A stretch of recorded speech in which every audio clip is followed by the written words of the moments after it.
नमस्कार मंडळी, विदर्भातली स्पेशल रेसिपी आज मी एक तुमच्यासोबत शेअर करणार आहे। तिचं नाव आहे डाळ कांदा। तर तुमच्या भागात तिला काय म्हणतात कमेंट करून नक्की सांगा। त्यासाठी रात्रभर भिजत घातलेली चण्याची डाळ आहे, तीळ, शेंगदाणे, 3 मोठे कांदे, लसूण आणि कोथिंबीर हे सगळे इन्ग्रेडियंट्स आपल्याला आधी घ्यायचे आहेत।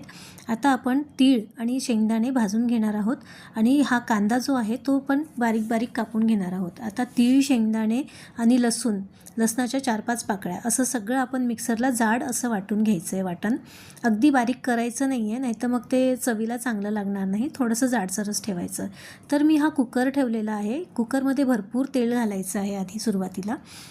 नंतर ठेचलेला अजून 4-5 पाकळ्यांचा लसूण आपण टाकणार आहोत आणि लसूण झाला की मग त्यात हा कापलेला कांदा आपण चांगला फ्राय करून घ्यायचा आहे। तर कांदा फ्राय करायला भरपूर वेळ लागतो, तर थोडे पेशन्स हवे या भाजीसाठी।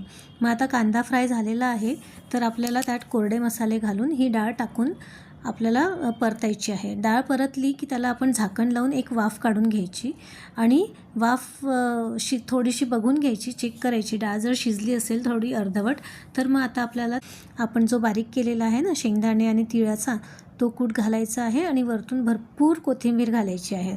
तर आणि ही जर डाळ अजून शिजवायची असेल ना, तर आपण परत एकदा त्याला झाकण लावून परत एकदा एक वाफ आणू शकतो।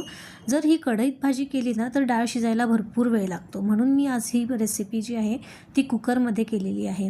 खरं तर जुने लोक जे करायचे ना, तर ते कढईमध्ये किंवा पातेल्यात ती रेसिपी करायचे आणि भरपूर वेळ ते शिजू द्यायचे, पण आपल्याकडे इतका वेळ नसतो। म्हणून आपण सरळ कुकरला मी घातलेली आहे। आणि ही भाजी सहसा ना उन्हाळ्याच्या दिवसांमध्ये आंब्याचा रस असतो ना त्याच्यासोबत केली जाते, कारण ह्या दिवसांमध्ये सहसा भाज्यासुद्धा मिळत नाहीत। तर ही भाजी एक खूपच भन्नाट चव असणारी अशी आहे। तुम्ही नक्की ट्राय करा आणि कमेंट करून मला नक्की सांगा कशी वाटली ती। Thank you so much for watching this video.